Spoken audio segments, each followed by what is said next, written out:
दोस्तों, राजा भोज तीसरे दिन फिर दरबार पहुंचकर सिंहासन की तरफ बढ़ने लगे। तभी तीसरी पुतली कौमुदी ने राजा से कहा, यहाँ बैठने की जिद छोड़ दो।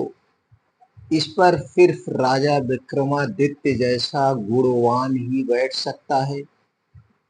राजा के गुणों को बताने के लिए तीसरी पुतली ने एक कहानी सुनानी शुरू की।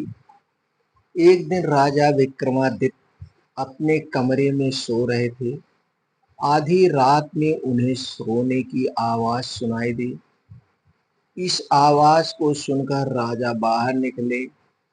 जैसे ही वह शिप्रा के तट पर पहुंचे तो उन्होंने देखा कि एक महिला जोर जोर से रो रही है। वो उससे उसके रोने का कारण पूछने लगे, आप क्यों रो रही हैं? तब उस महिला ने बताया कि वो चोर की पत्नी है और राजा ने उसे पेड़ से उल्टा लटका दिया है। राजा ने पूछा, तो क्या तुम्हें इस सजा से कोई परेशानी है? उसने कहा, सजा के फैसले से कोई परेशानी नहीं है, लेकिन यह बात बुरी लग रही है कि मेरा पति भूखा प्यासा उल्टा लटका हुआ है। इतना सुनकर राजा ने झट से पूछ लिया कि उसने अब तक उसे कुछ खिलाया पिलाया क्यों नहीं? तब उसने कहा, वो बहुत ऊंचाई पर लटका हुआ है और मैं किसी की मदद के बिना उस तक खाना नहीं पहुंचा सकती हूँ। तब विक्रमादित्य ने कहा, चलो मैं तुम्हारे साथ चलता हूँ। यह सब सुनकर महिला बहुत खुश हुई। वो महिला उस व्यक्ति की पत्नी नहीं बल्कि एक भूत थी, जो उस लटके हुए शख्स को खाना खिलाना चाहती थी। वह उस लटके हुए शख्स को खाना चाहती थी, अपने भूख मिटाना चाहती थी। उसने राजा विक्रमादित्य के साथ वहां पहुंचकर उस इंसान को खा लिया। भूख मिटते ही उसने राजा से मनचाहा वरदान मांगने को कहा। महाराजा विक्रमादित्य, आप मनचाहा वरदान मांग सकते हो। तब नरेश विक्रमादित्य ने उससे अन्नपूर्णा पात्र मांगते हुए कहा कि उनकी प्रजा का भला होगा इस पात्र से। इस वरदान को सुनने के बाद उस राक्षसी ने कहा कि अन्नपूर्णा पात्र देना उसके बस में नहीं है, लेकिन वो अपनी बहन को कहकर उसे दिला सकती है। फिर वह राक्षसी अपनी बहन के पास पहुंची और सारी बात बताते हुए उससे अन्न पूरा पात्र मांगा। उसकी बहन ने खुशी खुशी वह पात्र राजा विक्रमादित्य को दे दिया। उस पात्र को लेकर राजा आगे बढ़ ही रहे थे कि उन्हें एक ब्राह्मण रास्ते में भूख से तड़पता हुआ दिखाई दिया। उसने कहा, हे राजन, मैंने बहुत दिनों से कुछ नहीं खाया है, कुछ भी नहीं खाया है, मुझे जल्दी से कुछ खिला दो। राजा ने तुरंत अन्नपूर्णा पात्र से भोजन मांगा और ब्राह्मण को खिला दिया। भोजन खिलाने के बाद राजा ने ब्राह्मण से दक्षिणा मांगने को कहा। ब्राह्मण ने राजा से वह पात्र मांग लिया और कहा कि इसकी मदद से वो कभी भूखा नहीं रहेगा। राजा ने बिना किसी झिझक के उसे तुरंत पात्र दे दिया और राजमहल की ओर आगे बढ़ गए। इतनी कहानी सुनाते ही तीसरी पुतली उड़ गई। यह सब सुनकर राजा भोज सोच में पड़ गए। उन्होंने मन में सोचा कि अब यहाँ बैठने का कोई और उपाय सोचना पड़ेगा, और उस दिन सिंहासन पर बैठे नहीं, वापिस राजमहल चले आए। फिर चौथी बार राजा भोज सिंहासन पर बैठने के लिए राज दरबार पहुंचे। रोज की भांति पुतलियों ने राजा विक्रमादित्य की महानता के किस्से सुनकर वो तंग आ चुके थे। फिर भी सत्ता और उस सिंहासन का मोह उन्हें राज दरबार खींच लाता था। इस बार उन्हें चौथी पुतली ने राजा विक्रमादित्य के सिंहासन पर बैठने से रोक दिया और उनकी महानता का एक किस्सा सुनाया। राजा विक्रमादित्य को अपने दरबार में सुंदर चीजें रखने का बड़ा शौक था। एक दिन उनके दरबार में एक बढ़ई आया। उसके पास साज फज्जा से कई सामान थे। बढ़ई को देखते ही दरबार ने उसे सीधे राजा के पास लेकर गया।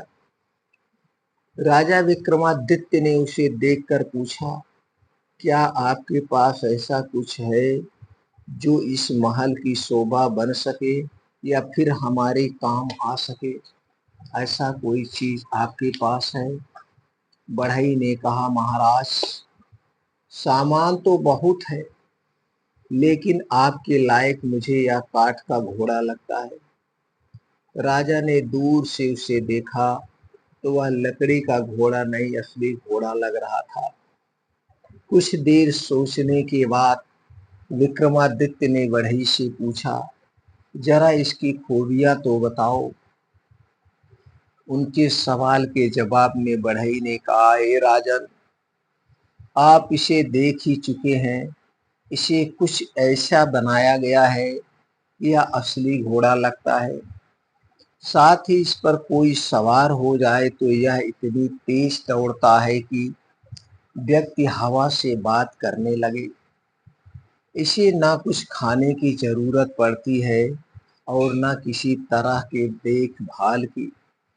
बिना किसी खर्च के यह आपकी सेवा कर सकता है। राजा यह सब बात सुनकर खुश हुए।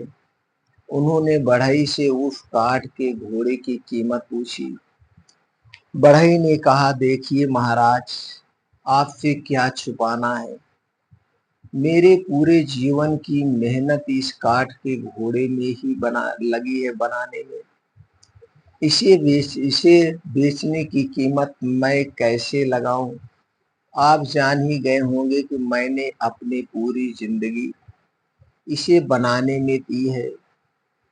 अब खुद ही इसका मोल लगाकर पैसे दे दीजिए। विक्रमादित्य ने तुरंत मंत्री से बढ़ई को 1,00,000 स्वर्ण मुद्राएं देने को कहा। इतनी बड़ी कीमत सुनकर बढ़ई का मन प्रसन्न हो गया। इधर बढ़ई 1,00,000 स्वर्ण मुद्राएं लेकर अपने घर को चला गया। उधर राजा ने काठ का घोड़ा सुरक्षित तरीके से तबेले में रखने का सेवक को आदेश दिया। फिर कई दिन बीतने के बाद विक्रमादित्य के मन में हुआ कि क्यों ना काठ के घोड़े की सवारी की जाए। पता भी चल जाएगी कि घोड़ा कैसा दौड़ता है। उन्होंने अपने मंत्रियों से जंगल विचरण के लिए काठ का घोड़ा तैयार करने को कहा। उसे अच्छे से सजाकर अन्य मंत्री भी राजा के साथ जाने को तैयार हो गए। सभी असली घोड़े पर बैठे और राजा काठ के घोड़े पर बैठ गए। राजा ने घोड़े को दौड़ने के लिए जैसे ही पैर मारा, घोड़ा तेजी से दौड़ने लगा। वह घोड़ा राजा को तेज गति से बहुत दूर ले आया। राजा ने आसपास देखा तो उनके मंत्री और दरबार के लोग कहीं दिखाई नहीं दिए। राजा अनजान व सुनसान जगह पहुंच चुके थे। कुछ देर बाद राजा ने एक बार फिर अपना पैर मारा। फिर से राजा का इशारा मिलने पर घोड़ा ऊपर आसमान में हवा की गति से दौड़ने लगा। अब राजा को घबराहट होने लगी। उन्होंने तुरंत घोड़े को जमीन पर उतरने का इशारा दिया। घोड़ा आज्ञा का पालन करते हुए नीचे आने लगा, लेकिन घोड़े की रफ्तार इतनी तेज थी कि वो एक पेड़ से टकरा गया। पेड़ से टकराते ही घोड़ा चूर चूर हो गया और राजा किसी जंगल में गिर गए। नीचे गिरते ही उन्होंने अपने पास एक बंदरी को देखा और राजा को कुछ इशारा कर रहे थे। विक्रमादित्य उसकी बात को नहीं समझ पाए। राजा जैसे ही जमीन से उठे तो उन्हें पास में ही एक कुटिया दिखी। वहां जाकर राजा ने हाथ पैर धोए और पेड़ से कुछ फल तोड़कर खा लिए। अब राजा एक पेड़ पर चढ़कर विश्राम करने लगे। शाम के समय उस कुटिया में एक सन्यासी पहुंचा। उसने भी हाथ पैर धोकर पानी पिया और कुछ पानी की बूंदों को बंदरी पर छिड़क दिया। शरीर पर पानी पड़ते ही वह बंदरी एक सुंदर राजकुमारी बन गई। उस राजकुमारी ने जल्दी जल्दी सन्यासी के लिए खाना बनाया और फिर उनके पैर दबाने लगी। सुबह होते ही दोबारा सन्यासी कुटिया से बाहर चला गया, लेकिन जाने से पहले उसने राजकुमारी पर जल छिड़क कर उसे दोबारा से बंदरी बना दिया। अब विक्रमादित्य भी नींद से जागे और पेड़ से नीचे उतरे। फिर बंदरी उन्हें देखकर कुछ संकेत करने लगी। राजा उसे नहीं समझ पाए और अंदर जाकर हाथ मुंह धोया। उसी जगह पर बंदरी आकर खड़ी हो गई। उसी समय बंदरी पर पानी की कुछ छींटे पड़ गई। देखते ही देखते बंदरी फिर राजकुमारी बन गई। राजा ने जैसे ही बंदरी को राजकुमारी बनते देखा तो वह हैरान रह गए। विक्रमादित्य ने उससे इस बारे में पूछा। राजकुमारी ने बताया, मैं कामदेव पुष्पावती की बेटी हूँ। सालों पहले मुझसे गलती से एक बाण सन्यासी को लग गया था। तब उन्होंने गुस्से में मुझे श्राप दे दिया कि मुझे उम्र भर बंदरिया बनकर सन्यासी की सेवा करनी होगी। मैंने सन्यासी को बहुत समझाया कि तीर उन्हें गलती से लगा था, लेकिन गुस्से में उन्होंने मेरी एक नहीं सुनी। कुछ देर बाद सन्यासी ने बताया कि राजा विक्रमादित्य आकर मुझे इस श्राप से मुक्ति दिलाएंगे और पत्नी बनाकर अपने साथ हमेशा रखेंगे, लेकिन ऐसा तभी हो पाएगा जब सन्यासी से मुझे कुछ भेंट में मिले। राजा विक्रमादित्य सब कुछ समझ गए। उस राजकुमारी की परेशानी को देखकर उन्होंने उससे शाम को सन्यासी से उपहार मांगने को कहा और संग ले जाने का वादा कर दिया। इसके बाद राजा ने उस राजकुमारी पर पानी डालकर उसे दोबारा बंदरी बना दिया। शाम को फिर सन्यासी घर आया और उसने बंदरी पर पानी छिड़ककर उसे राजकुमारी बना दिया। राजकुमारी बनते ही उस महिला ने कहा कि उसे कुछ उपहार में चाहिए। उन्होंने तुरंत एक कमल का फूल उसे दे दिया। सन्यासी ने राजकुमारी को बताया कि यह फूल कभी नहीं मुरझाएगा और रोज एक विशेष रत्न देगा। फिर सन्यासी ने कहा, हे सुंदरी, मुझे पता है विक्रमादित्य यहाँ आ चुके हैं। तुम उन्हें बुला लो और खुशी खुशी उनके राजमहल चली जाओ। इतना सुनते ही राजा स्वयं वहां आ गए और राजकुमारी को अपने संग लेकर जाने के लिए अपने बेतालों को वहां बुला लिया। अपने राज पहुंचते ही राजा को देखकर एक बच्चा रोने लगा। विक्रमादित्य ने अब उससे रोने की वजह पूछी। उसने राजा से वह कमल मांग लिया। उन्होंने खुशी खुशी उस बच्चे को कमल दे दिया और अपनी पत्नी के साथ राजमहल पहुंच गए। कुछ दिनों बाद दरबार में एक व्यक्ति को रतन चुराने वाला चोर कहकर पेश किया गया। राजा ने जब व्यक्ति से पूछा तो उससे बताया, महाराज, मेरा बेटा एक दिन घर में कमल का फूल लेकर आया और रोज एक कीमती रतन देता है। उन्हीं को लेकर मैं बाजार में बेचने को निकला था, लेकिन आपके सिपाहियों ने मुझे पकड़ लिया। व्यक्ति की इस बात को सुनकर राजा को बहुत दुख हुआ। सिपाहियों पर गुस्सा करते हुए राजा ने कहा, बिना सोचे समझे किसी को भी चोर बोलकर पकड़ लेना सरासर गलत है। आगे से इस तरह की हरकत नहीं होनी चाहिए। इसके बाद राजा ने उस व्यक्ति को छोड़ने का आदेश दिया। उसकी परेशानी को देखकर राजा ने पूछा, बताओ यह रतन तुमने कितने में बेचना चाहते हो? वह गरीब डर के मारे कुछ नहीं बोल पाया। राजा ने तुरंत दीवान को रतन के बदले 1 लाख मुद्राएं देने को कहा।